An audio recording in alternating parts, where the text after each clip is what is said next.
Old lady, why the hell are the cards blocked? Brian screamed into the phone with that desperate voice you only hear when someone is truly panicking. I was there sitting in my kitchen, holding my morning cup of coffee while looking out the window. The sun was coming in gently, creating those long shadows I liked so much in the mornings. But this time, something was different. That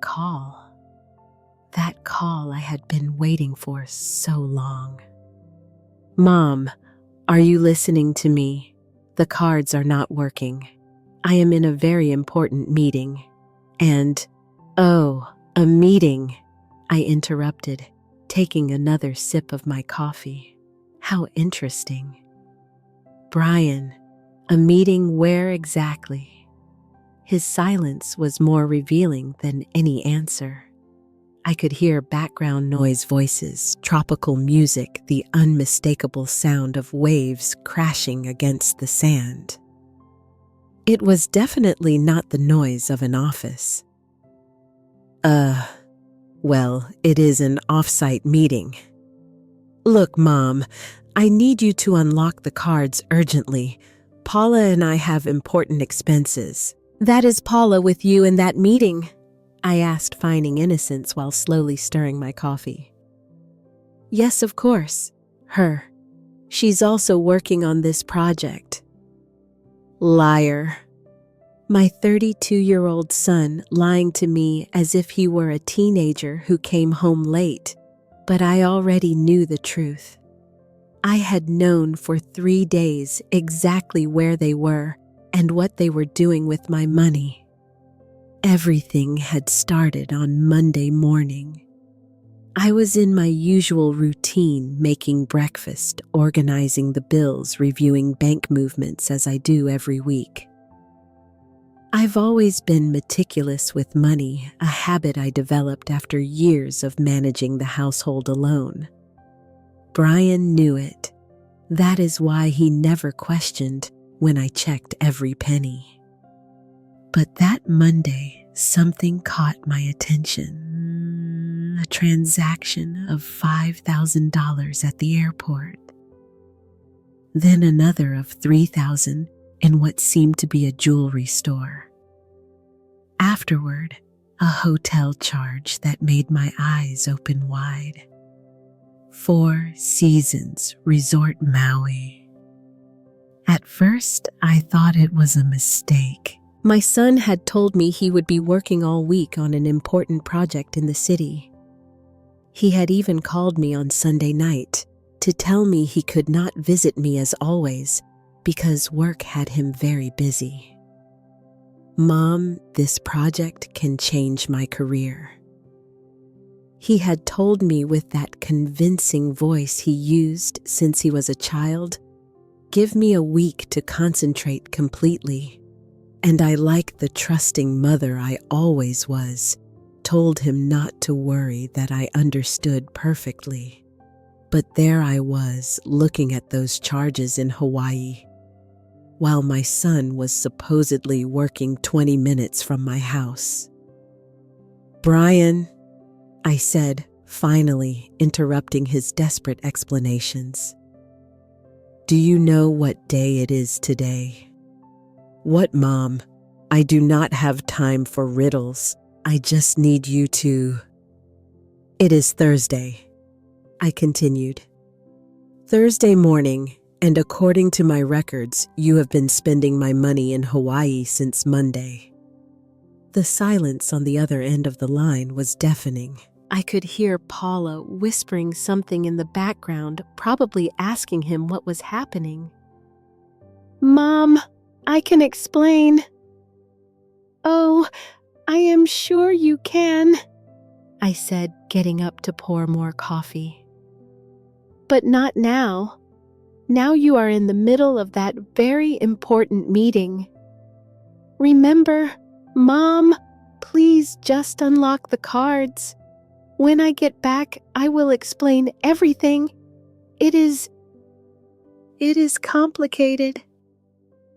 I walked to the window and looked at the perfect day spreading out before me. The flowers in the garden were in full bloom. The birds were singing, and I had all the information I needed to act. Do you know what is the most painful part of all this? Brian, I asked, keeping my voice calm.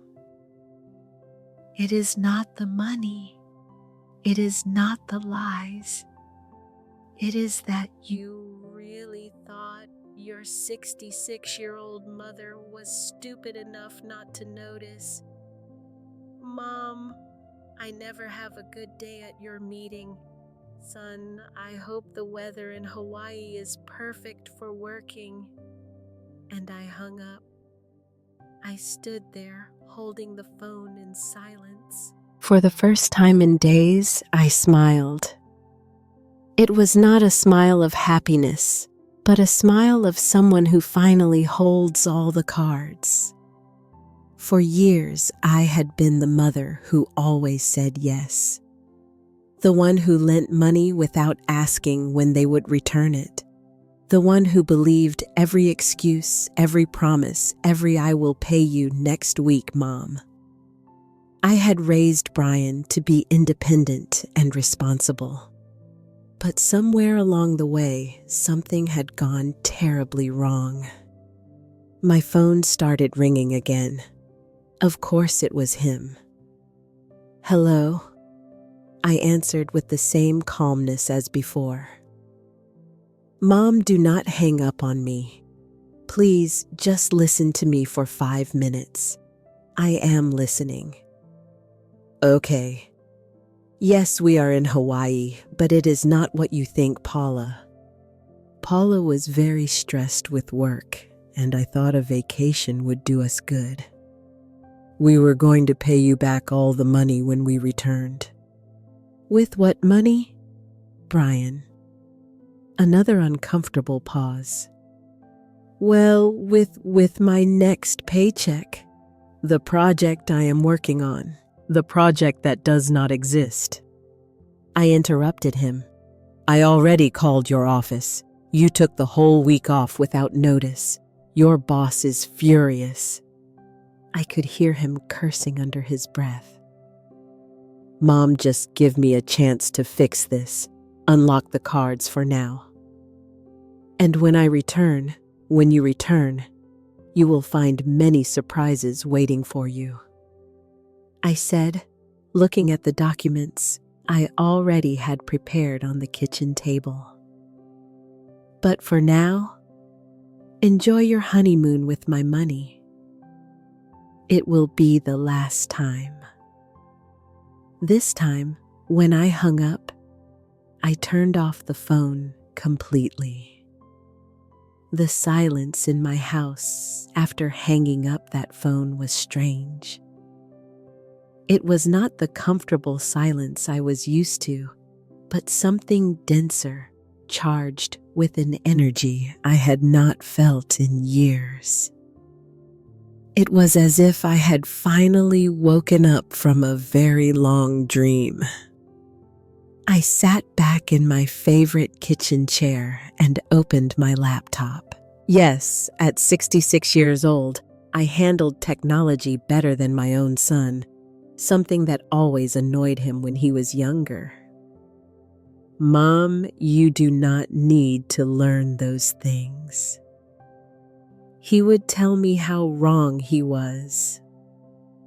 I logged into my online bank account and reviewed every transaction from the last 5 days. The list was impressive and pathetic at the same time. Monday flights to Maui, 2 first-class tickets, $3,200.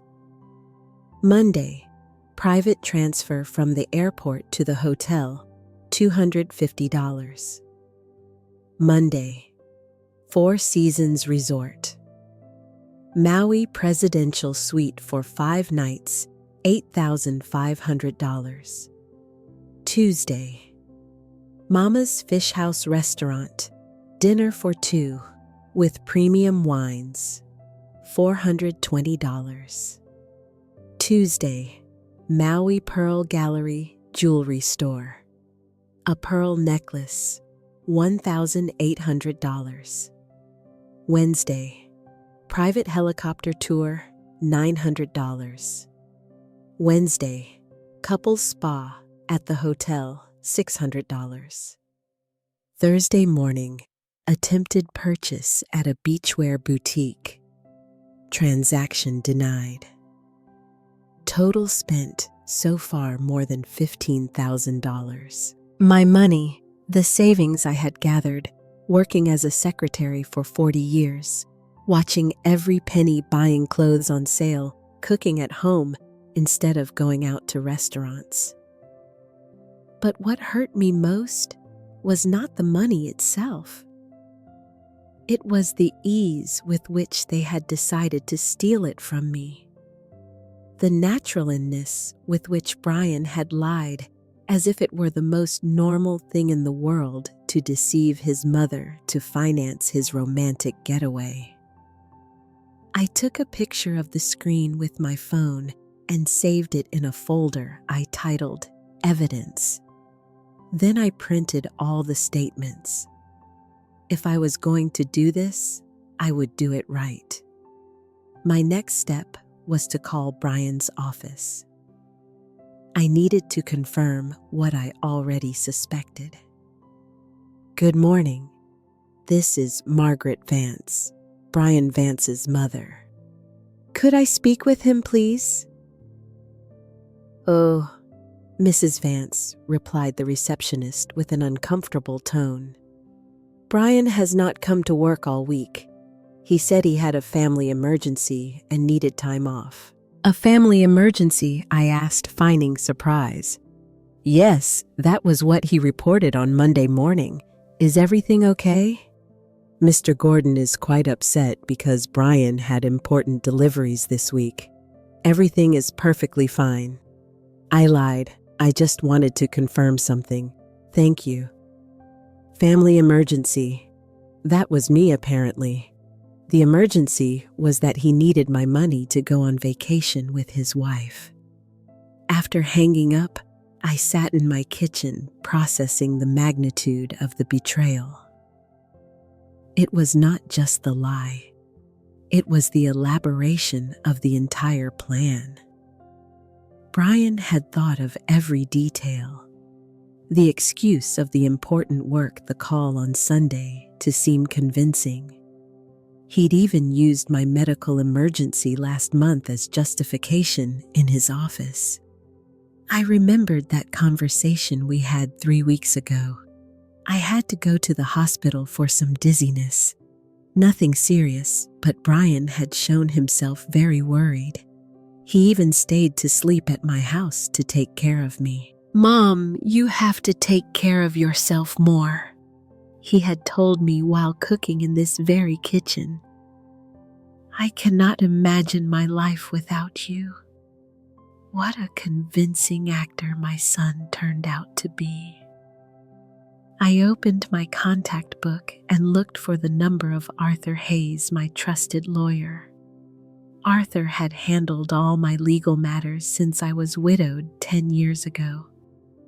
He was a serious man, efficient, and above all discreet. Arthur, this is Margaret. I need to see you today if possible. Of course, Margaret. Something urgent. Let's say I need to protect my assets from someone I trusted too much. I understand. Can you come at 3 o'clock in the afternoon? I will be there. After hanging up, I decided to do something I had not done in years. Investigate my own family. I opened Facebook and Instagram on my phone. Brian and Paula always posted everything they did, from what they ate for breakfast to where they went shopping. What I found left me speechless. Paula had posted a photo from the airport on Monday morning. Her in a mint green dress, smiling next to Brian with a pink suitcase in the background.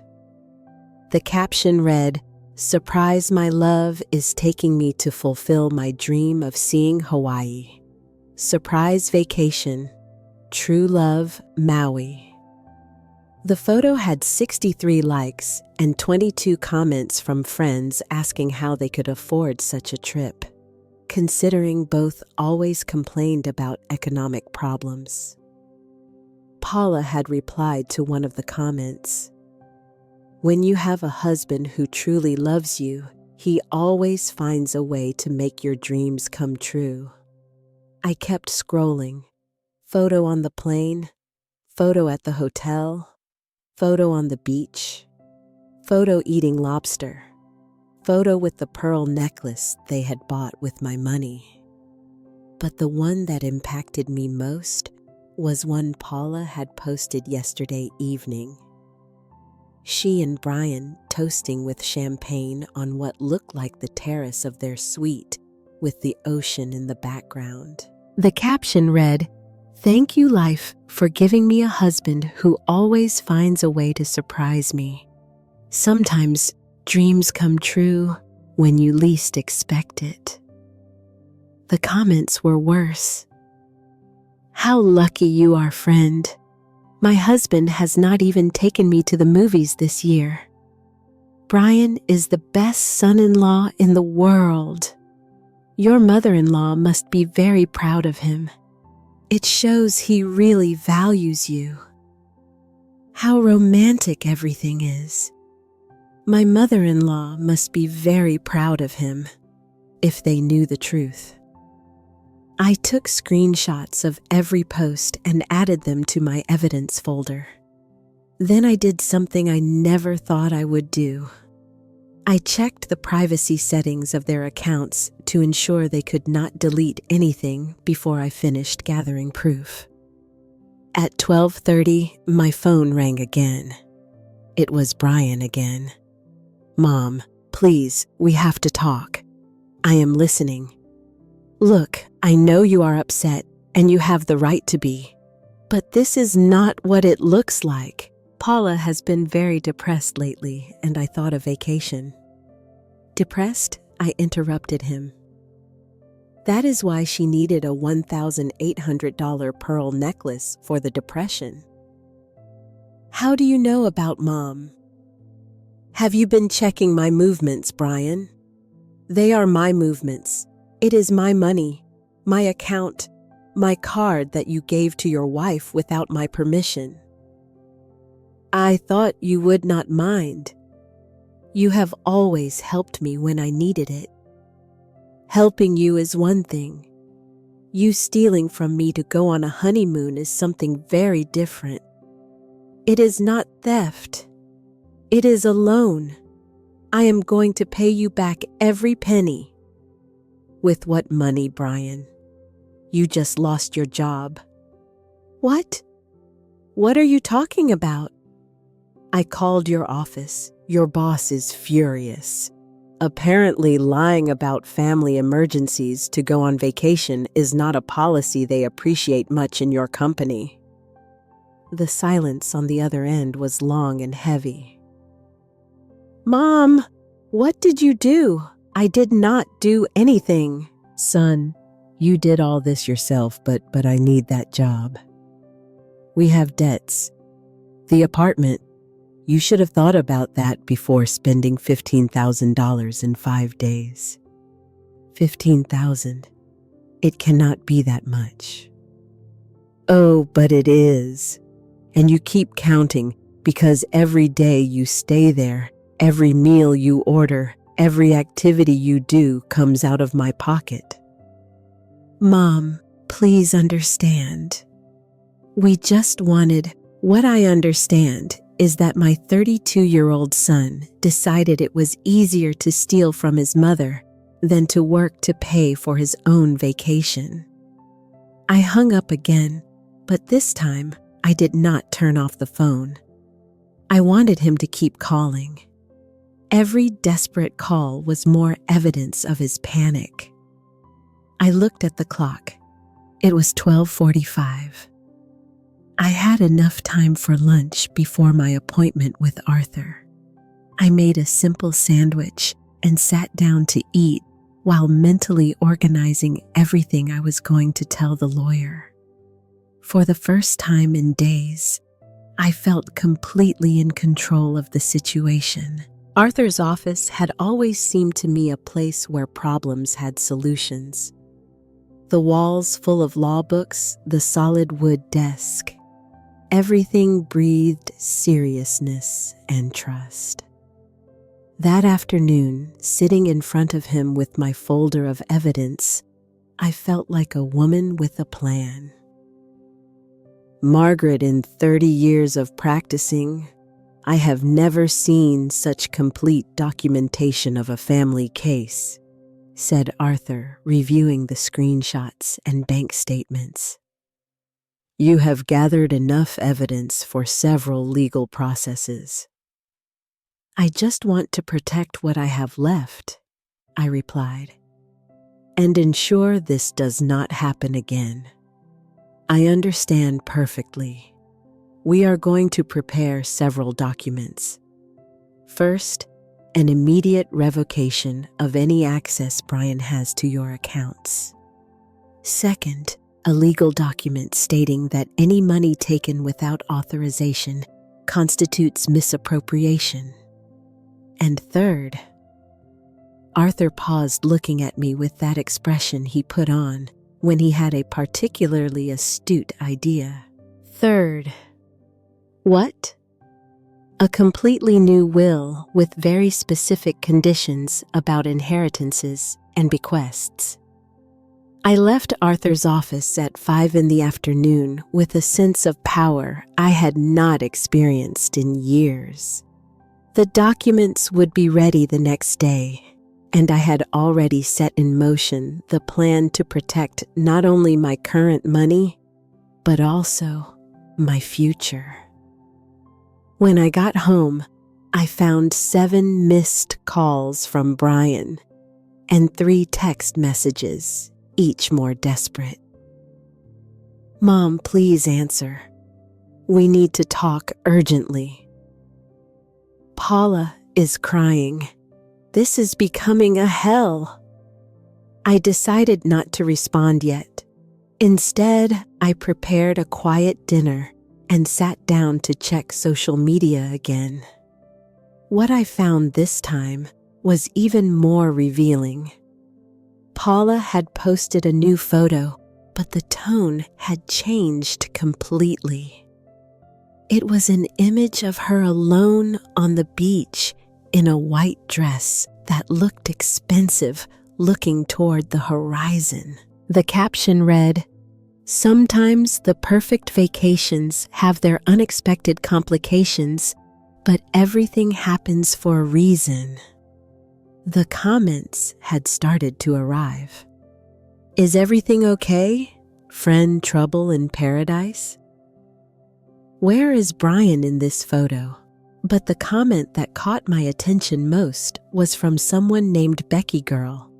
I told you that mother-in-law of yours has always been very controlling. Mommy's boys never change. Becky. I investigated a little more and discovered she was Paula's best friend, a woman who apparently had very strong opinions about mothers-in-law in general, and about me in particular. I kept reading Becky's comments on Paula's previous posts. Good thing Brian is finally defending himself against his mom. It was time he set limits with that lady. Your husband has to choose his mom or his wife. Defending himself against me setting limits. Me, who had raised Brian practically alone after his father died, who had worked double shifts to pay for his studies, who had lent him money every time he needed it, without charging interest or setting deadlines. My phone rang. This time, it was not Brian. It was a number I did not recognize. Mrs. Vance. This is Paula. Her voice sounded different, smaller, more vulnerable than the self-confident woman I had always known. "Hello, Paula. Ma'am, I need to talk to you. Brian is very upset. He does not understand why you blocked the cards.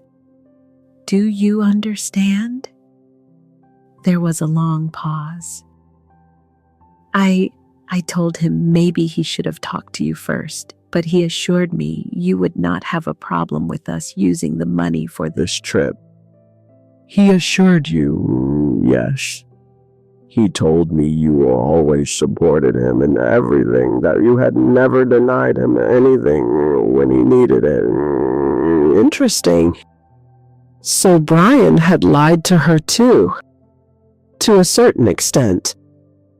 Paula, let me ask you something. Did you know Brian lied to his boss about a family emergency to go on vacation? What no? He told me he had requested normal vacation time. And did you know he lost his job today because of that lie? The silence on the other end was deafening. He lost the job completely. His boss confirmed it to me this morning. My God, Mrs. Vance, I did not know any of this. Brian told me everything was arranged with his work, that you had approved the use of the money. What? Her voice broke.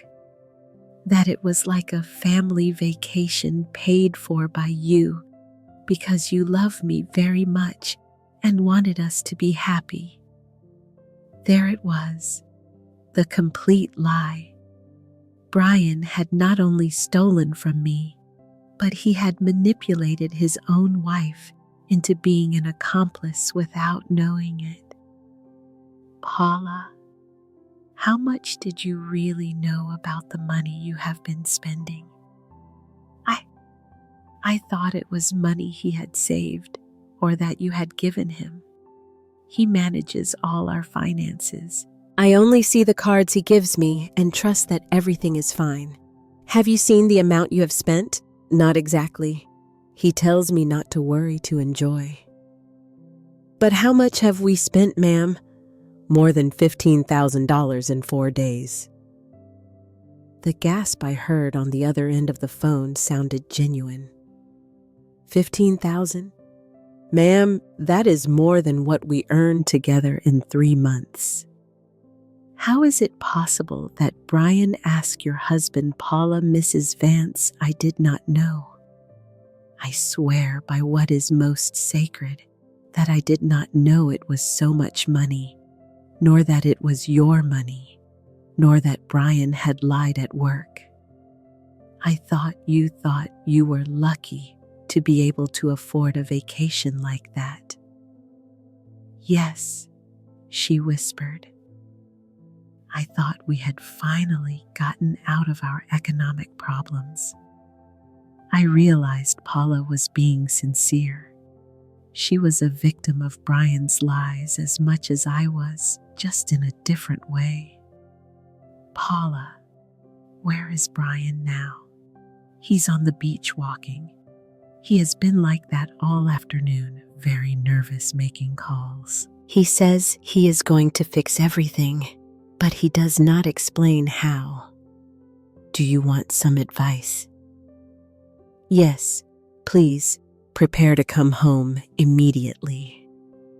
This is going to get much worse before it gets better.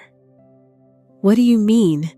I mean, my son got into a much bigger problem than he imagines. And you, unknowingly, are involved too. After hanging up with Paula, I sat reflecting on what I had discovered. Brian was not just a thief. He was a manipulator. He had deceived everyone. Me, his wife, his boss. He had built a web of lies so elaborate that even he himself had probably started believing parts of it. My phone rang again. It was Brian. Mom, I just talked to Paula. Did you tell her I lost my job? I told her the truth. Brian, something you apparently do not know how to do. Mom, you are ruining my life. I am not ruining anything for you. You are doing it all by yourself. Why did you have to call my office? Why could you not keep this between us? Because I needed to verify how far your lies went, and apparently they go very far. Mom, please, we can fix this. We will come back tomorrow. I will pay you back every penny. I will look for another job. With what money are you going to come back tomorrow? Brian, your return flights are scheduled for Sunday, and they are non-refundable tickets that cost another $3,000. How do you know? Because I reviewed all the reservation information. I have access to everything. Remember, it is my card. Mom, then help us return. Unlock the cards just for the flights tomorrow, so you can keep spending my money on expensive meals and souvenirs before leaving. We are not going to spend any more. We just need to come home. Brian, you created this problem. Find a way to solve it yourselves. Do you want us to sleep on the street? I want you to learn that actions have consequences, something you apparently never learned. I hung up and immediately blocked his number. I had already heard enough, pleading for one day. That night before going to sleep, I posted something on my own Facebook. It was rare for me to post something personal, but I felt it was necessary, reflecting on family and trust. Sometimes the people we love most are the ones who hurt us most, but they are also the ones who teach us most about our own strength. I did not mention names. I did not give details. But in less than an hour, I had 20 comments from friends supporting me and asking if I was okay. Among the comments, I found one from my neighbor Betty. Not Paula's friend, but another Betty who lived on my street. Margaret, you have always been a strong woman. If you need to talk, you know where to find me. I decided it was time to have that conversation. The next day in the morning, I woke up with a mental clarity I had not had in weeks. It was Friday, and according to my calculations, Brian and Paula would be going into complete panic. Their return flights were on Sunday, and without access to my cards, they would have to find a way to survive 2 more days in one of the most expensive hotels in Maui. While making my morning coffee, the doorbell rang. It was Betty, my neighbor, with a tray of freshly baked sweet bread. Good morning, Margaret. I saw your post last night and thought maybe you needed company. Betty was 72 years old, had been a teacher for 40 years, and had that wisdom that comes from having seen everything in life. Besides, she had raised 4 children as a single mother, so she understood about sacrifices and ungrateful children. Come in, Betty. I just needed to talk to someone sensible. I told her the whole story while we had breakfast. Every detail, the lies, the money, the social media posts, the desperate calls. Betty listened without interrupting, nodding occasionally with that expression she put on when a parent came to complain about their child's grades. Margaret, she said finally, do you know what your mistake is? My mistake. You have been too good a mother. I stared at her, waiting for her to explain. A good mother teaches consequences. A mother who is too good avoids them. Brian never learned that stealing has consequences because you always rescued him before he hit bottom. But I just wanted to help him, and look where your help led him. At 32 years old, he still thinks Mom's money is his money. She was right. For years, every time Brian had economic problems, I appeared with a solution. I never charged him interest. I never set strict deadlines. I never let him face the true consequences of his bad financial decisions. "What would you do in my place?" I asked her. "Exactly what you were doing. But I would go further. How Betty smiled with that smile that reminded me why students respected her so much. "Margaret, you hold all the cards. He is stranded in Hawaii without money, without a job, completely dependent on you to come home. This is the perfect moment to teach him the most important lesson of his life.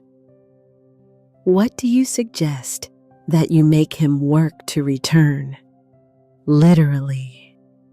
She explained her idea.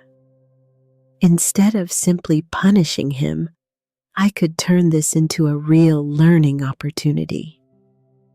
Make Brian find a way to earn the money for his return tickets, face the consequences of his lies with his employer, learn the real value of money. But what if he cannot? What if he really stays stranded? "Margaret, your son is a grown man.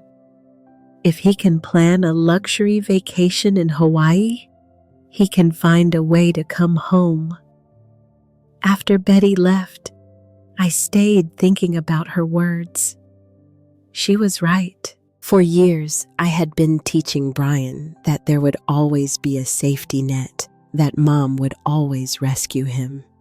It was time for him to learn to fly alone. My phone rang. It was Arthur. "Margaret, the documents are ready. Can you come sign them? I am on my way." In Arthur's office, I signed 3 important documents.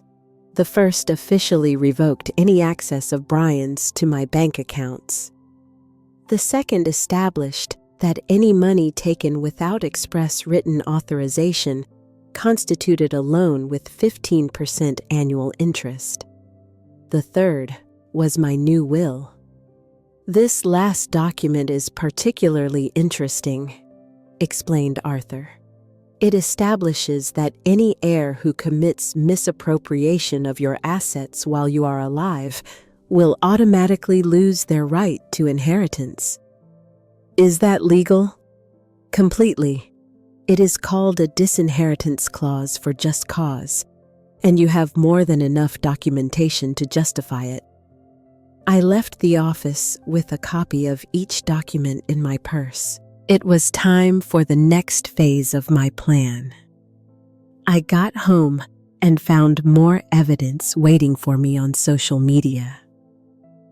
Brian had posted a photo from the hotel room. He looked clearly agitated and tired. The caption read, "Some days are harder than others, but everything is solved with love and understanding." The comments had started to arrive, and several were from family and friends asking if everything was okay. But the most interesting was a comment from Paula. "My love, we already talked about this. We have to be honest about what is happening." Honest. Now they wanted to be honest. I decided to check Paula's profile too.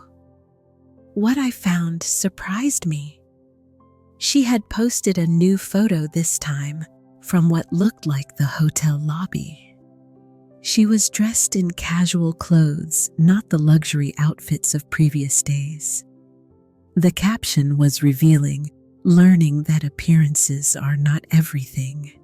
Sometimes reality is very different from what we think. In the comments, Paula's friend Becky had written, "What is happening now? Your last posts have me worried."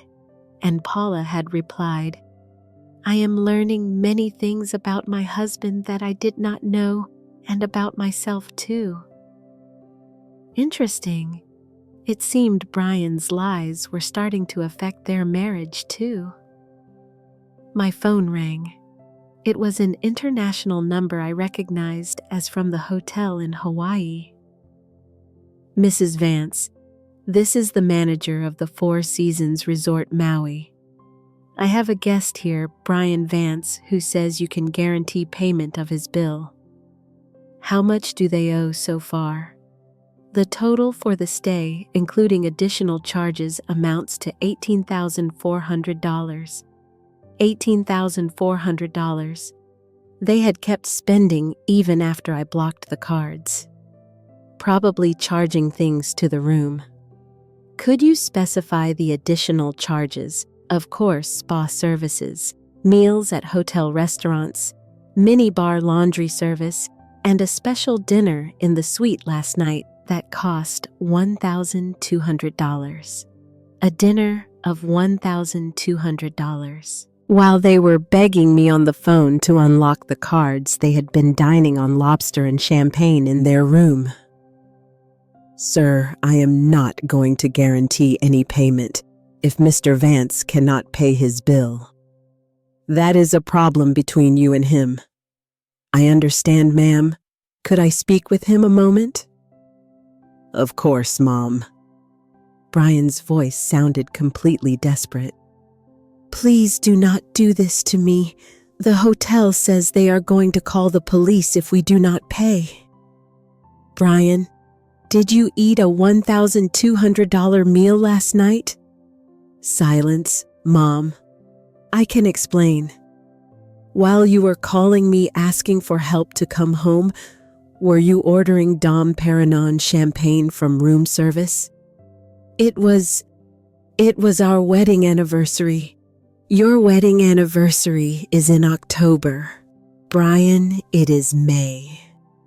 Mom, please. This is humiliating. There are people watching. The manager is here with 2 security guards.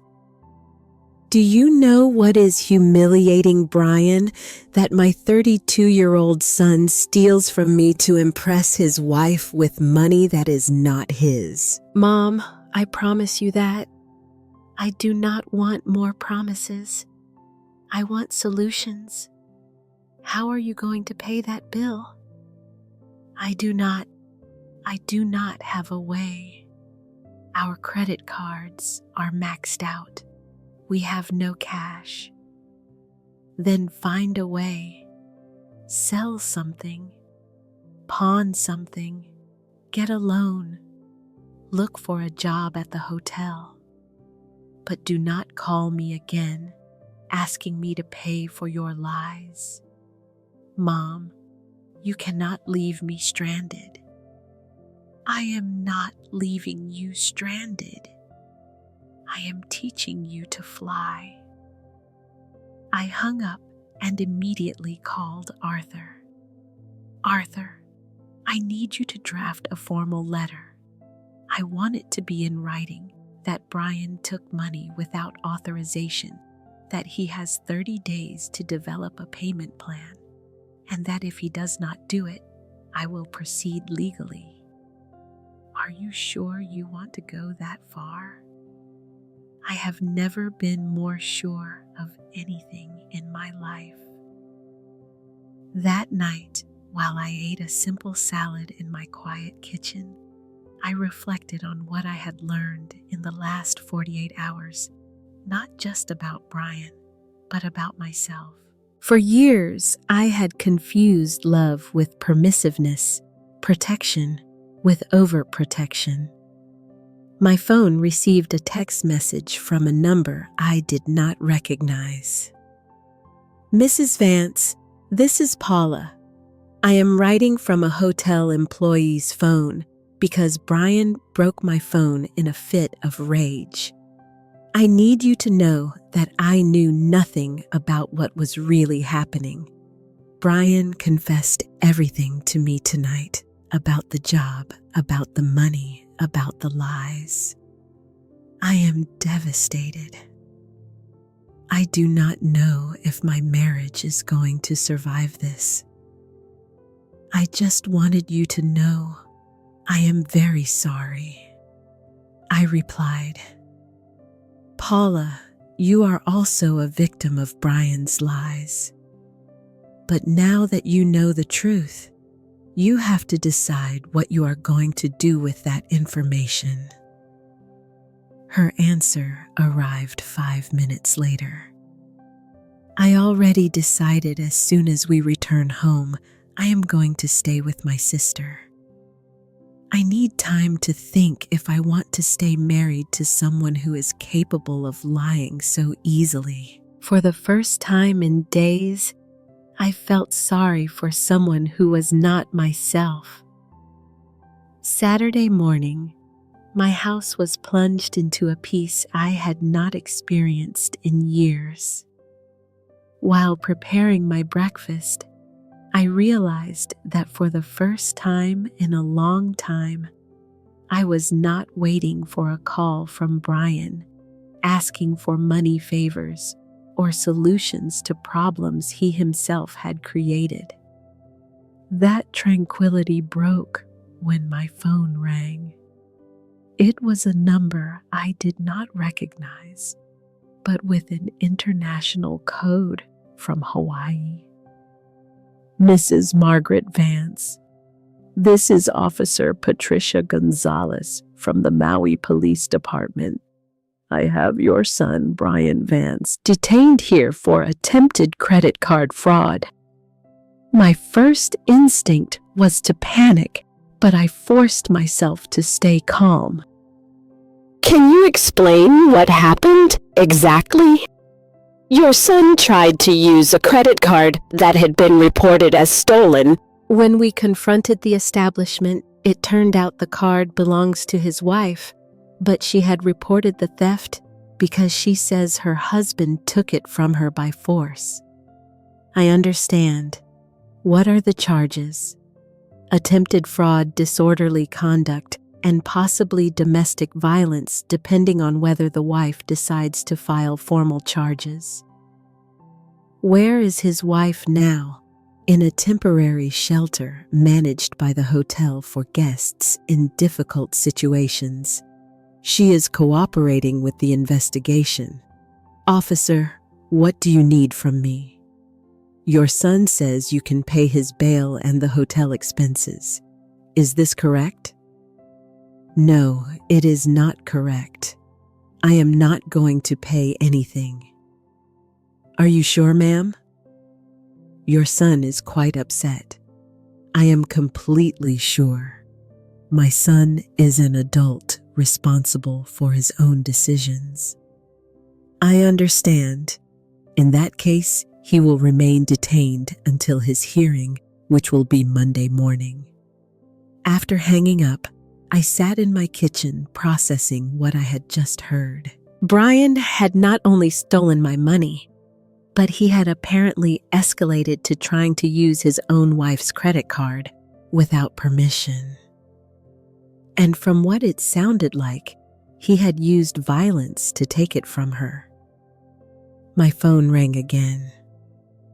This time, it was a local number. Mom.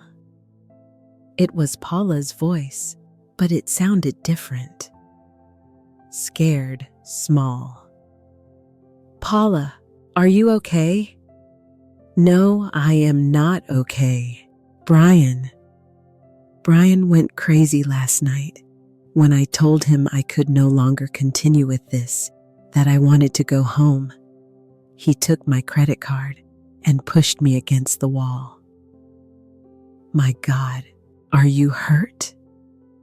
I have a bruise on my arm, but I am physically okay. Emotionally, I do not know if I'm going to recover from this. Where are you now? At the hotel still, but in a different room. A social worker is helping me. Mrs. Vance, I need to tell you something important. I am listening. Brian confessed to me last night that this is not the first time he takes money from you without permission. He told me he has been doing it for years, just in smaller amounts, and that he always replaced it before you noticed. My world wobbled years. Had he been stealing from me for years? How long, Paula? Since we got married 5 years ago. He says at first he only took $100 or $200 when we had emergencies. But over time, it became easier because you never noticed. And did you know this? Number one, I swear I did not know anything. I thought he was very good at managing money. That is why we always had enough for emergencies. I never imagined he was taking it from you. Paula, I need to ask you something else. Did you ever notice anything strange in my behavior toward you? As if I suspected something. Now that I think about it, yes. Sometimes you seemed confused when Brian mentioned expenses we had made. And once I heard you ask him why his statements did not add up, but he always had an explanation. What kind of explanations? He said you were starting to have memory problems due to age, that it was normal for you to get confused with numbers, that we should not worry, because he could help you manage your finances. The son of a... Not only had he been stealing from me for years, but he had been preparing the ground to make me look like a confused old woman if I ever realized. Paula, did Brian ever mention anything about my will or my inheritance? Yes. A few months ago, he said you had commented that he would inherit the house and all your bank accounts when you passed away. He said that is why he did not worry much about saving, because in the end, everything was going to be his anyway. He told you I had said that? Yes, and he said since he was going to be responsible for all your money, eventually it was not wrong for him to use it now for emergencies as long as he replaced it. Everything fit. Now Brian did not just see me as his source of emergency money, but as his retirement plan. He had been planning to live off my money, not just now, but forever. Paula, what are you going to do? Now I do not know. The social worker says they can help me get a return flight, but it would have to be through social services because I have no money. Brian spent everything we had on our credit cards in the first days of the trip. Everything. Yes. Apparently, he took cash advances at the hotel casinos. He lost more than $3,000 playing, thinking he could win enough to pay everything we owed. Brian had hit rock bottom completely. Theft, lies, domestic violence, and now gambling addiction.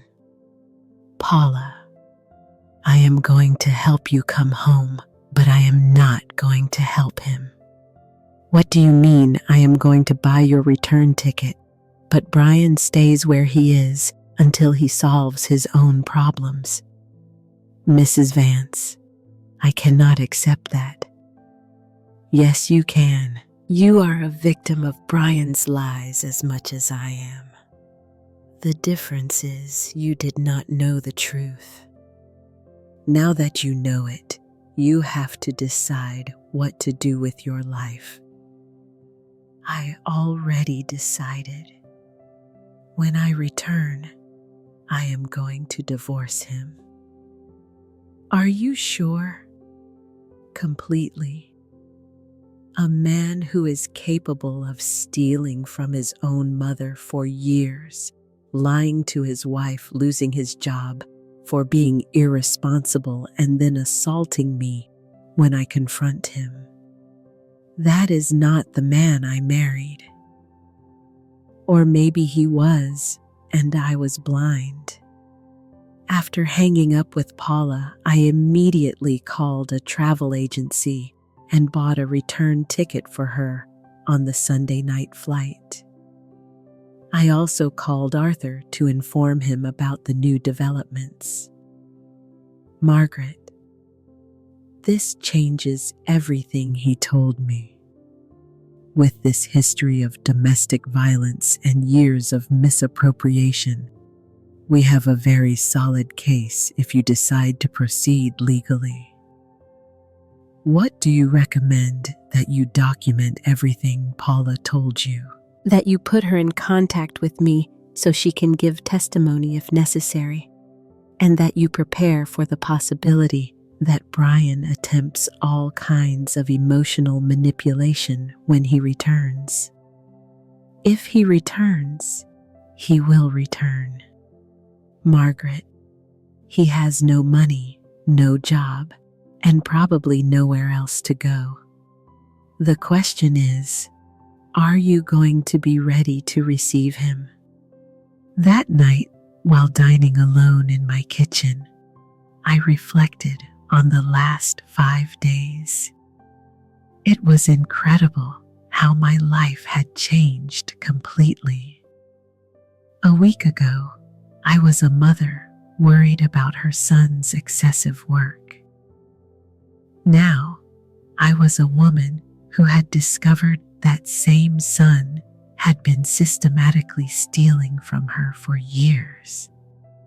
But for the first time in a long time, I felt powerful. I was not a victim of circumstances, but someone taking control of her own life. My phone received a text message from Paula. Mrs. Vance, I am at the airport waiting for my flight. I do not know how to thank you for helping me. When I get home, I am going to tell your lawyer everything if you want. Brian deserves to face the consequences of what he has done. I replied, Fly safe, Paula. Your new life is waiting for you. Another part of me knew the hardest part was still to come. Brian's return. Monday afternoon, while watering the plants in my garden, I heard a taxi stop in front of my house. I did not need to look to know who it was. I had been waiting for this moment for 3 days. Brian got out of the taxi with a single small suitcase, very different from the luxury luggage he had left with. He looked haggarded, unshaven, with the same wrinkled clothes he had probably worn for days. But what caught my attention most was his expression. He was no longer the confident son who always had an excuse ready. He was a defeated man who had finally realized the magnitude of what he had lost. He walked slowly to the front door, but I continued watering my roses as if I had not seen him. Mom, he said with a hoarse voice, can we talk? Sure, I replied without looking at him. But out here, you are not coming inside my house. Mom, please sit on those steps and let's start talking. Brian sat heavily on the porch steps with his head in his hands. I finished watering my plants and sat in my porch chair, keeping a safe distance between us. I suppose you already know everything he said finally. I know more than you think I know. but I would like to hear your version.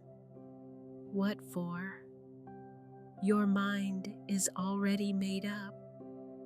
Brian, you have been stealing money from me for 5 years. Do you think this started with the trip to Hawaii?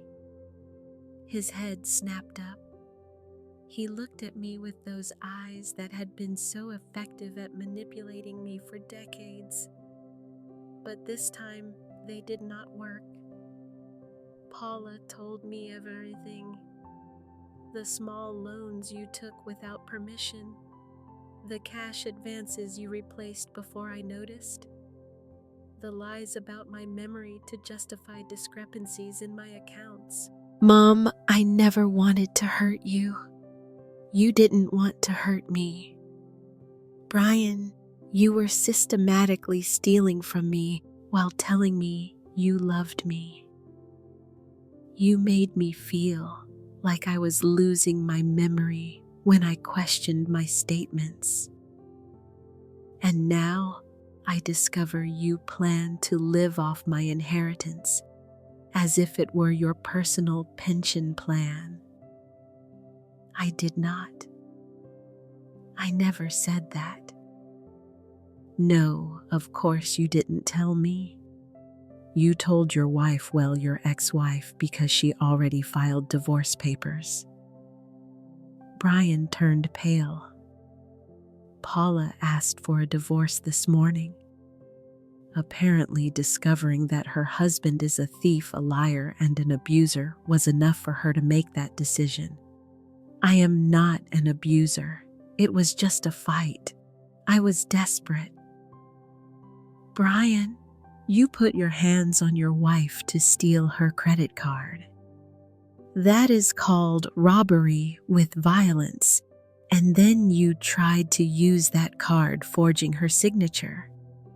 That is called fraud. The authorities said they are not going to proceed with charges because Paula did not want to proceed with the complaint.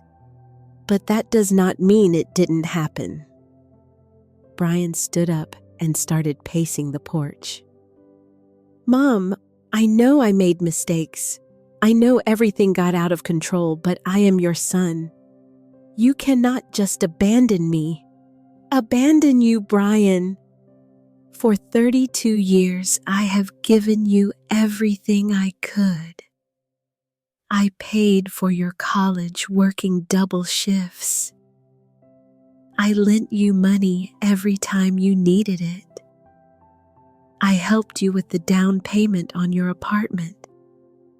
I gave you money for your wedding, and you paid me back by stealing from me for years. I always replaced the money. With what money did you replace it, Brian? Where did the money come from that you used to replace what you stole? His silence was revealing. Ah, right. You robbed Peter to pay Paul. You took from my savings account to replenish my checking account. You used my credit card to make payments to my bank account. It was all my money moving in circles while you lived above your means. Mom, I can change. I can get another job. I can go to therapy. What for, Brian? So that in 5 years, you are back doing the same thing. No, this time is different. I lost Paula. I lost my job. I almost went to jail. I have hit bottom. No, Brian, you have not hit bottom yet because you still think I am going to rescue you. I got up from my chair and walked toward the front door. Brian followed me. Where are you going? I'm going to get something you need to see. I returned with the folder of documents Arthur had prepared. I handed it to Brian. What is this, your new reality? The first document revokes any access you have to my bank accounts. The second establishes that the money you took without authorization constitutes a loan with 15% annual interest payable in monthly installments of $500 starting next month. Brian opened the documents and his face started getting paler. $21,000 with interest. That is the amount you have taken without authorization in the last 5 years, according to the investigations I did with my accountant, and that only counts what I could document. Mom, I cannot pay $500 a month. I do not have a job. Then get a job. Get 2 jobs if necessary. And where am I going to live? Meanwhile, Paula kept the apartment. That is not my problem, Brian. I am your son, and I am your mother, not your personal bank. For the first time in the conversation, I yelled at him. Years of frustration, of feeling manipulated, of worrying about a son who was actually stealing from me, came out in that scream. Brian, I told you to get a job. I told you to save money. I told you to stop living above your means. But it was easier to take from Mom's account, right? I thought you would understand. Would understand what? That after working 40 years to save for my old age, I would not mind if my son spent my savings on luxury vacations. I did not know it was that much money. Lie. You knew exactly how much money it was. You knew what you were doing was wrong. That is why you did it in secret. That is why you replaced the money before I noticed. That is why you told me I was losing my memory when I questioned the discrepancies. Brian sat back down on the steps this time with the documents in his hands. And the third document, what is it? My new will. What changed everything? It includes a clause that says any heir who commits misappropriation of my assets while I am alive automatically loses their right to inheritance. Brian lifted his head abruptly. Are you disinheriting me? I am protecting myself from you stealing from me again. If you learn the lesson, if you pay what you owe, if you demonstrate you can be a responsible son, we can review the will in the future. But until then, my money goes to charities when I die. Mom, you cannot do this to me. I am your only son. Brian, you decided to treat me like your unauthorized income source. Now I decide to treat you like what you prove to be, someone I cannot trust with my money. Brian stood up and walked toward me with that expression he put on when he was a child and wanted to convince me of something. Mom, we are family. Families forgive each other. Families help each other. You are right, and I am helping you. I am helping you learn that actions have consequences. I am helping you become a responsible adult, and I am helping you understand that love does not mean allowing someone to hurt you. And if I cannot pay, and if I do not get a job, then you will have to find a way like any normal adult. Mom, please just let me stay here a few days while I look for work, just until I get established. No, Brian, you are not going to live in my house. You are not going to have access to my money. You are not going to manipulate me anymore with your story of a needy son.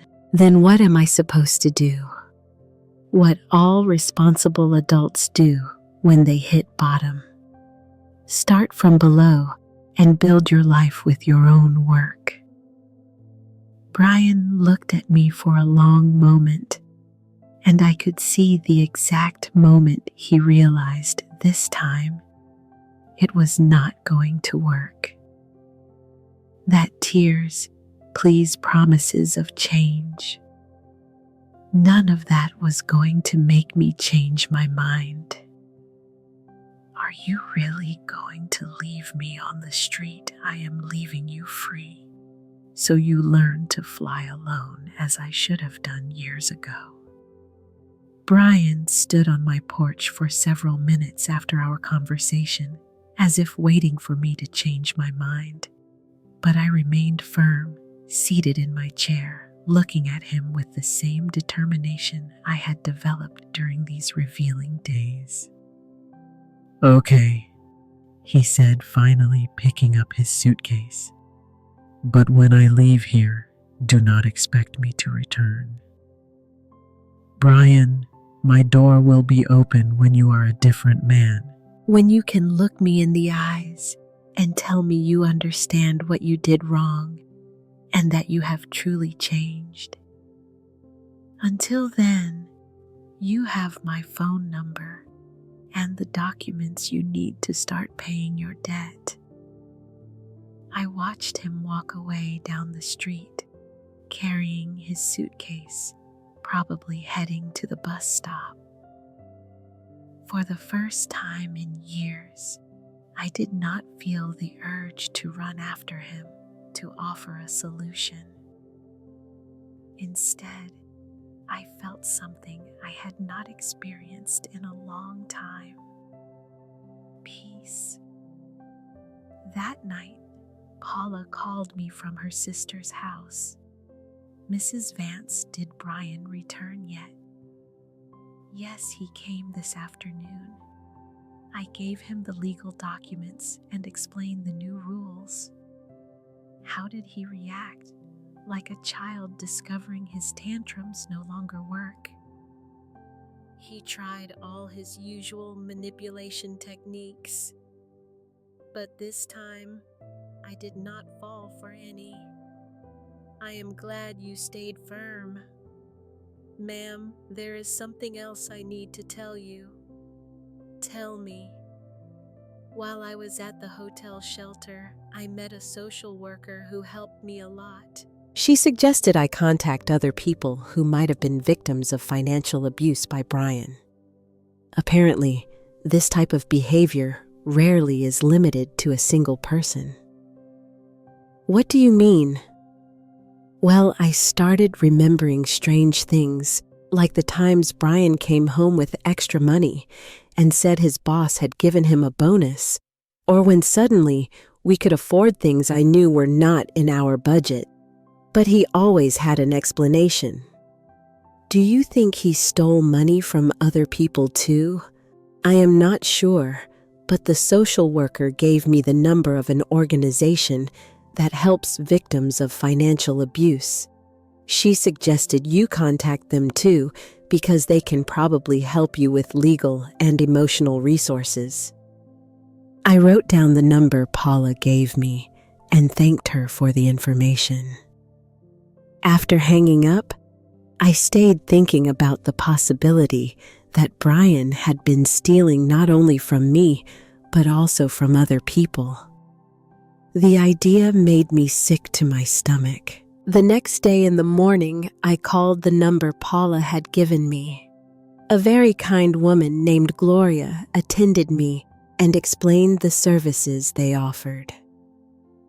Mrs. Vance, what you describe is a very common pattern of family financial abuse.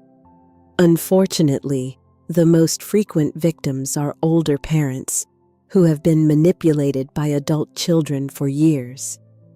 Is it really that common, more than people imagine?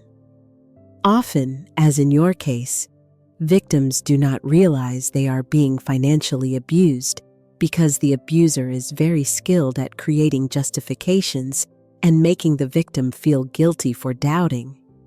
What do you recommend I do? Now, first, you already did the hardest part, recognizing the problem and taking measures to protect yourself.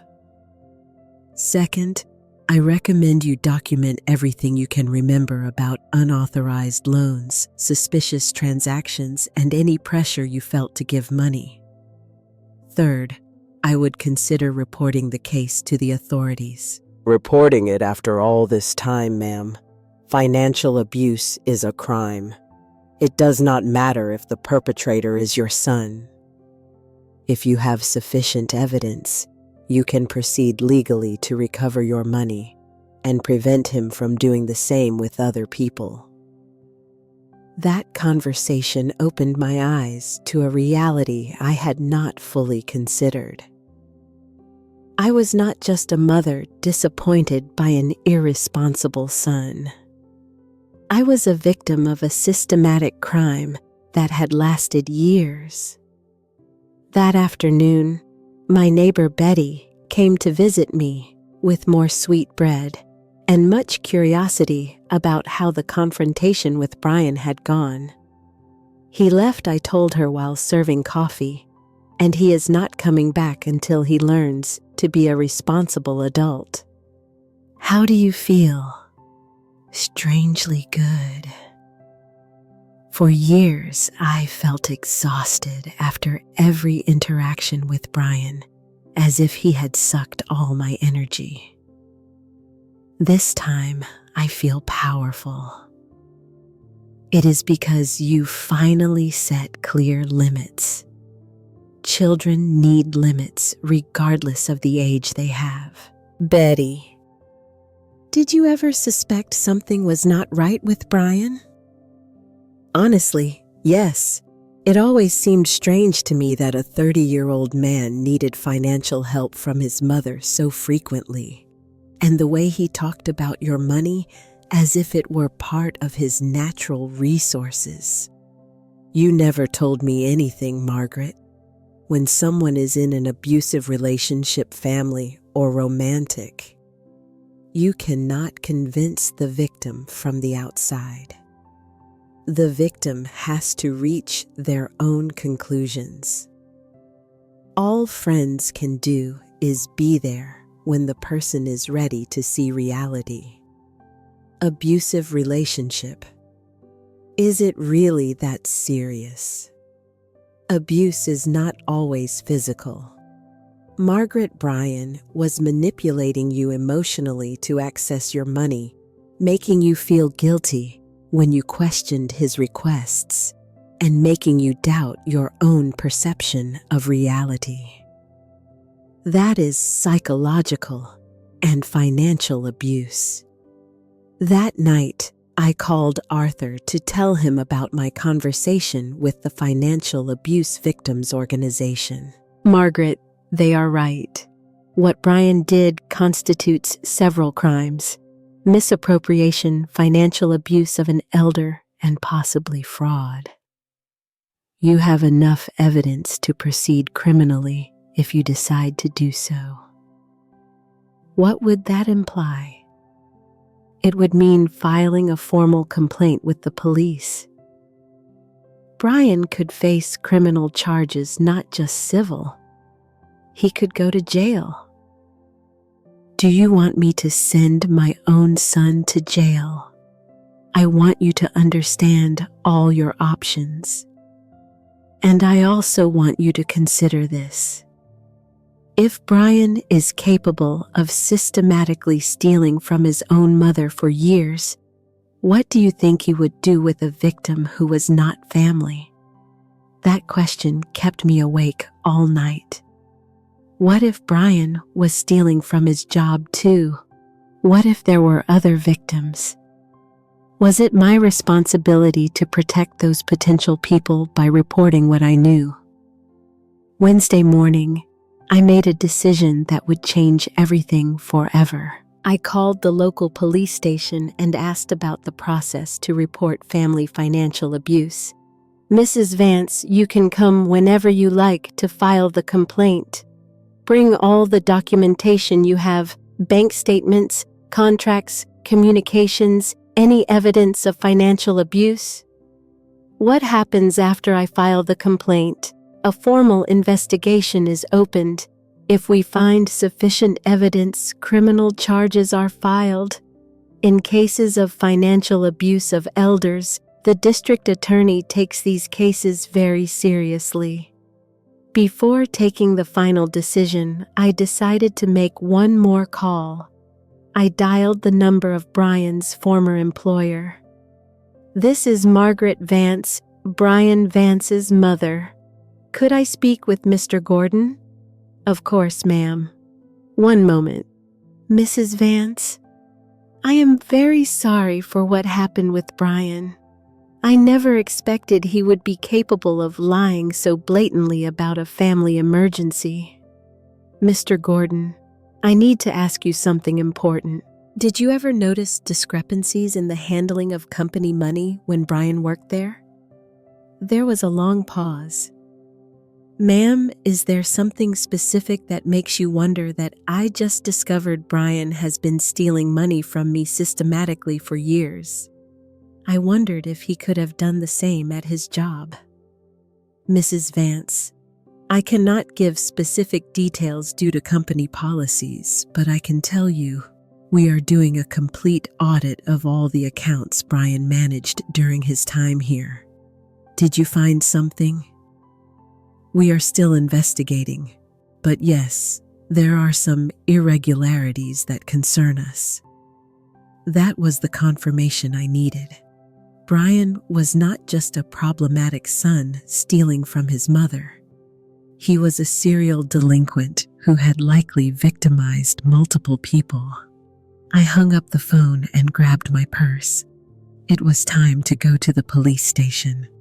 The police station was a place I never thought I would visit for personal reasons. While waiting in the room, I looked at the other people who were there and wondered how many of them would be in situations similar to mine. Detective Sarah Miller, who attended me, was a woman of about 40 years with a serious but understanding expression.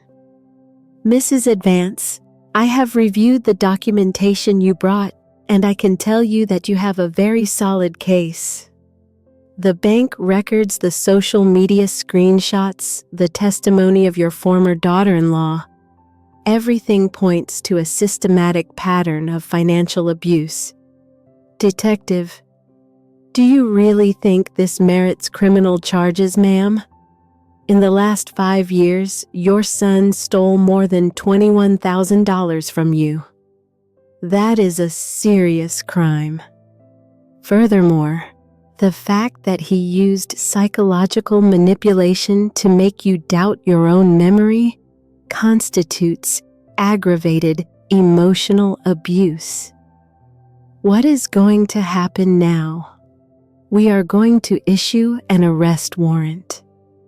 We have sufficient evidence to proceed without the need for more investigation. Do you know where your son might be currently? I have no idea. Since he left my house 3 days ago, I have heard nothing from him. Do not worry, we will find him. In cases like these, they generally do not take long to appear." While driving back home, my phone rang. It was a number I did not recognize. "Mom." It was Brian, but his voice sounded different, smaller, more desperate than ever. "Brian, where are you?" "In a homeless shelter downtown." "Mom, this is horrible. I have no money. I have no job. I have nowhere to go." "What do you want me to do?" "Please, Mom, just one more chance. Let me come home. I will get a job. I will pay you everything." "Brian." I just came from the police station. The silence on the other end was absolute. "What did you do?" "I filed a formal complaint for financial abuse." There is an arrest warrant with your name. Mom, you cannot do that to me. I am your son, Brian. For years, you were my thief before my son. It is time you face the consequences. Please withdraw the complaint. I will do whatever. I will pay everything. I will go to therapy. It is too late for promises. Brian, besides, it is not just with me. Your former employer is also investigating irregularities in the accounts you managed. What? How do you know that I called to ask?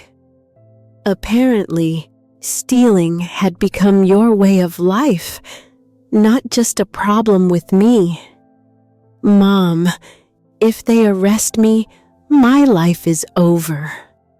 No one is going to hire someone with a criminal record. You should have thought about that before deciding stealing was easier than working. I am not a criminal. I just took borrowed money without permission. Brian, you took money for 5 years without returning anything. You lied about emergencies. You manipulated your wife. You assaulted a woman. You stole at your job. What do you call that, if not being a criminal? The line stayed silent for a long moment. Mom, are you really going to let them arrest me, Brian? I am not going to arrest you. Your own actions already did.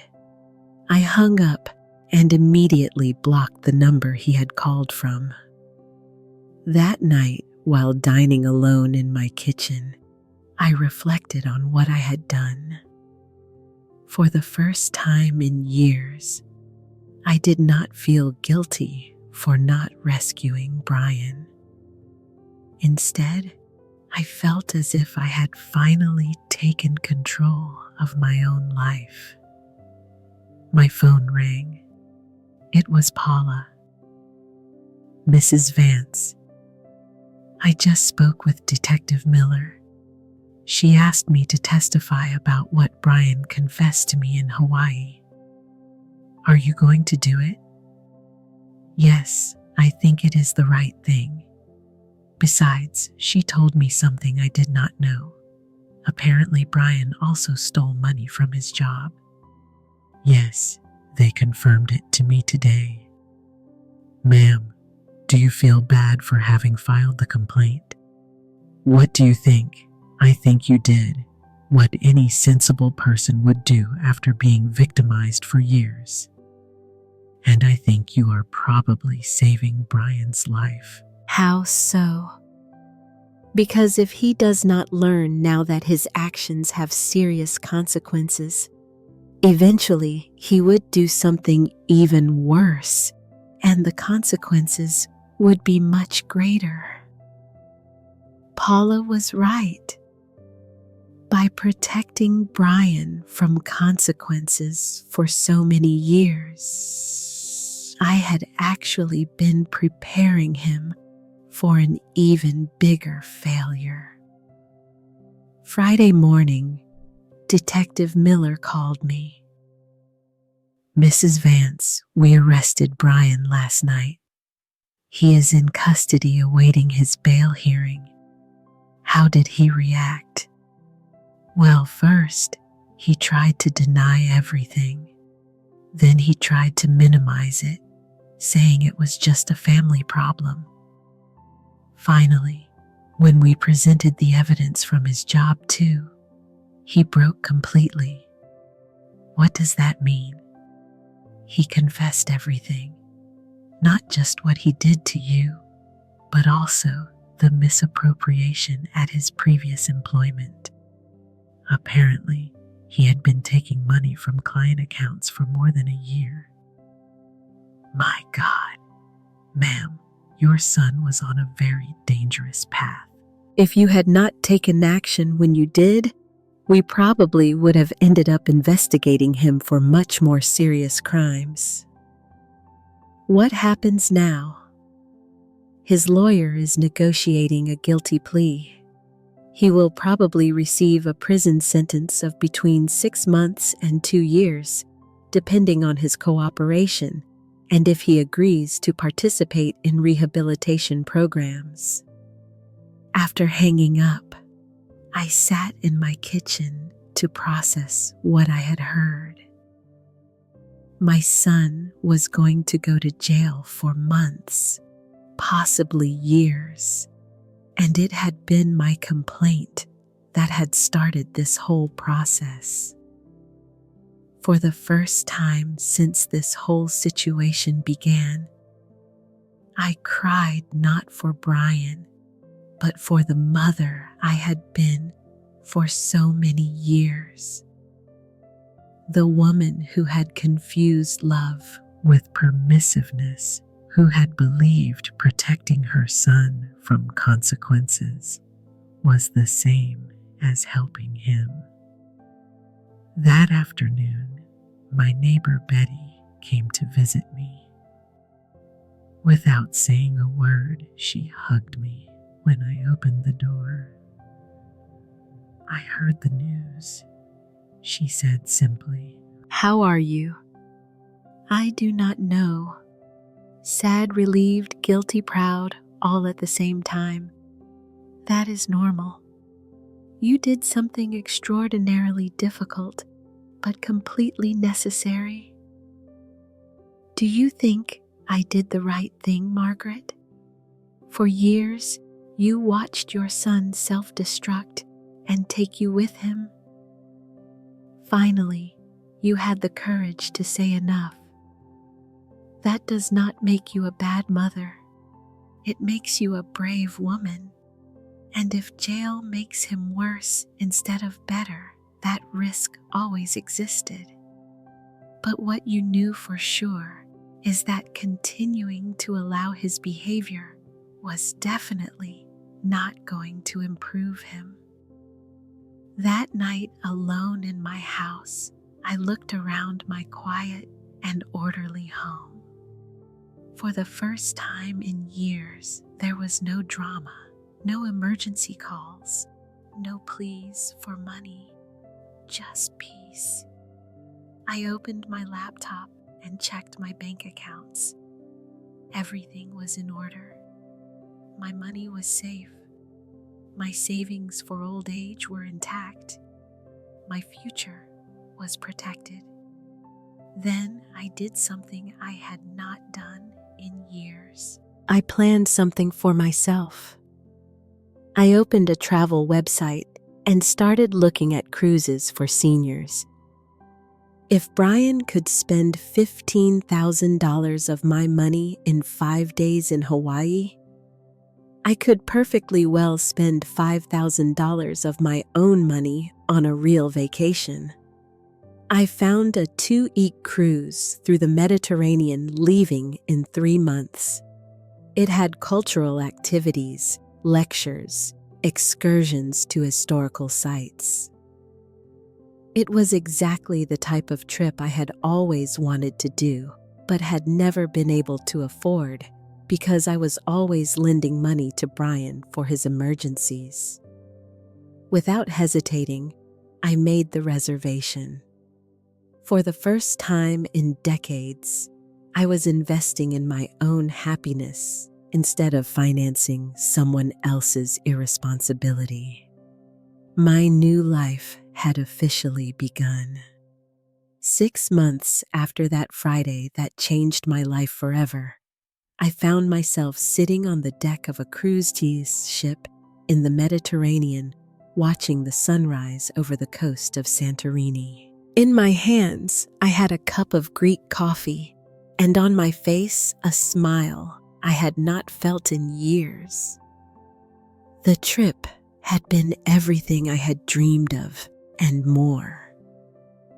During 2 weeks, I had visited museums in Rome, walked through the ruins of Pompeii, explored the markets of Istanbul, and tasted wines in Tuscany. But the most important thing was that I had done all this without worrying about emergency calls, without constantly checking my phone for desperate messages, without feeling guilt for spending my own money on my own happiness. My phone vibrated with a message. It was from Paula.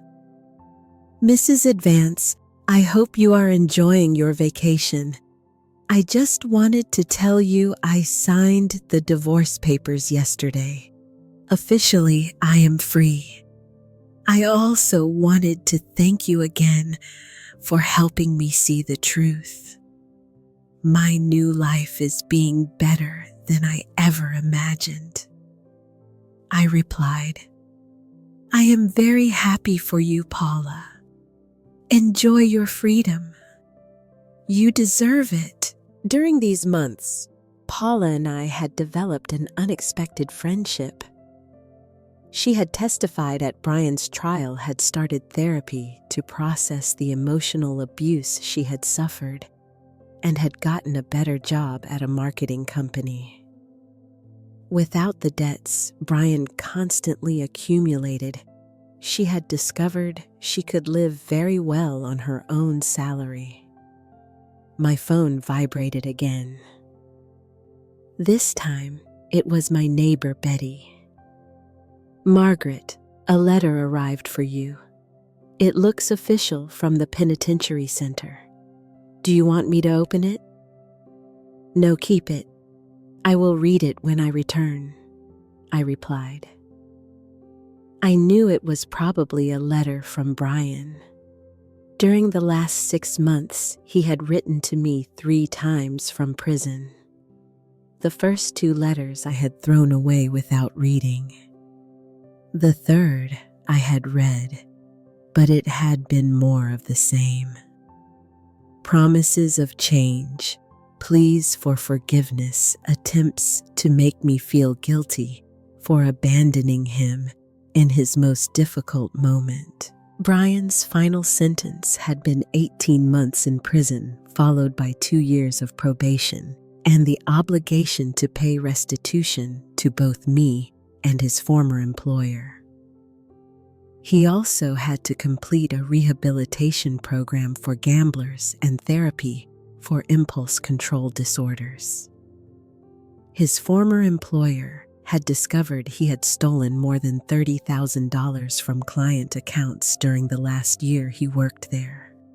In total, Brian owed more than $50,000 in restitutions. Detective Miller had explained to me it was very unlikely Brian could pay those amounts in the near future. The important thing she had told me is that now there is an official record of his criminal behavior. If he ever does something like this again, the consequences will be much more severe. I got up from my chair on the ship's deck and walked to the railing. The ANC stretched infinite before me, shining under the morning sun. It was impossible not to think about how different my life was now compared to 6 months ago. Then I had been a 66-year-old woman, living constantly anxious about the next financial crisis of her adult son, doubting her own memory, feeling guilty every time she spent money on herself. Now I was a free woman who had regained control of her life and her money, who had learned to set healthy limits. "Mrs. Vance." I heard a familiar voice. It was Helen, a 70-year-old Argentine woman I had met the first day of the cruise. She had become my adventure companion during the trip. "Good morning, Helen. Ready to explore Santorini? More than ready. But first, I have to tell you something. Remember I told you about the problems I had with my son last year? Yes, you told me he had also had problems with money taken without permission. Exactly. Well, after hearing your story, I decided to take action. Yesterday, I spoke with a lawyer by phone from Athens. Helen told me that, inspired by my decision to take control of my situation, she had decided to formally confront her son about the money he had taken from her accounts for years. Like me, she had discovered the problem was much more serious than she had initially imagined. "Your courage gave me courage," she told me. "For years, I thought it was normal for adult children to depend financially on their parents. But you helped me understand the difference between helping and being abused." We spent the day exploring the white villages of Santorini, buying souvenirs, taking photos in the most picturesque places. But what I enjoyed most was simply the feeling of freedom. The freedom to spend my money without guilt. The freedom to enjoy without waiting for an emergency call. The freedom to simply be myself. That night, during the cruise farewell dinner, the captain asked some passengers to share their most memorable experiences of the trip.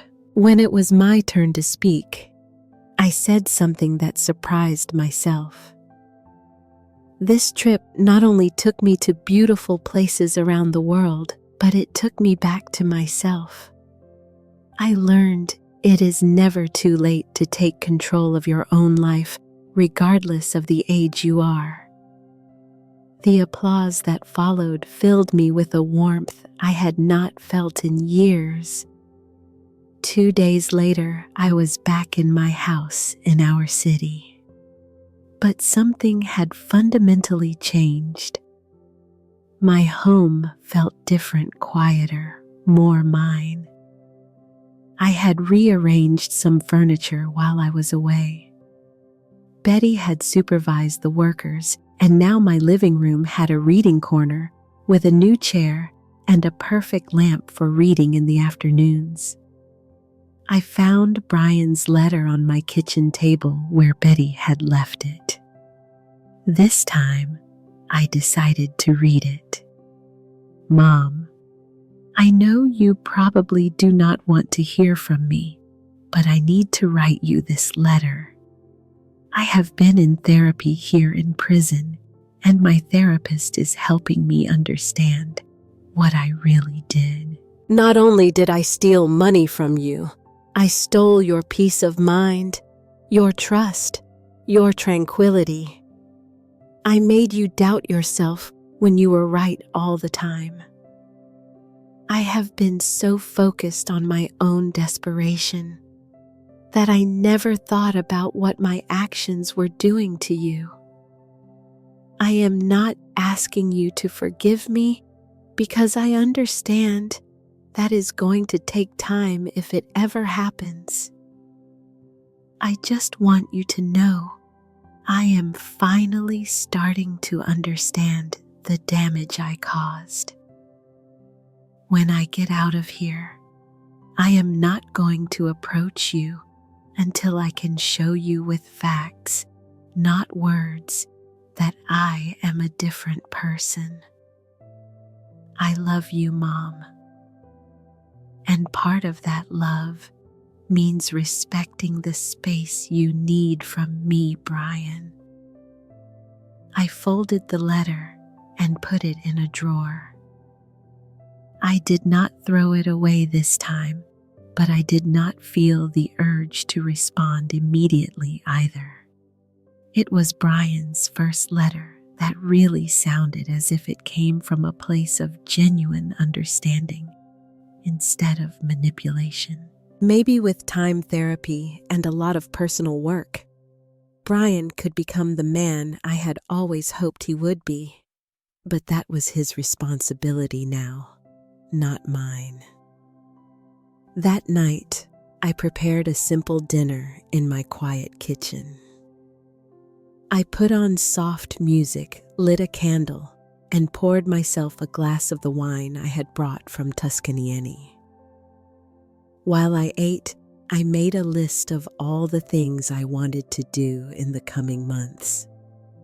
Painting classes, an art history course at the community college. Maybe join a book club. For the first time in years, my future was full of possibilities that did not involve rescuing another person from their own mistakes. My phone rang. It was Helen, my new friend from the cruise. Margaret, how is the readjustment to normal life going? Very well. Different, but very well. And you? Same. Hey, would you like to accompany me to a lecture on female empowerment next week? It is about women who have taken control of their lives after 60. I would love to. After hanging up, I sat in my new reading chair with a cup of tea and a book I had bought in Rome about the history of Renaissance art. Outside, the sun was setting, creating those golden shadows I liked so much. For the first time in years, I breathed in peace. My new life was just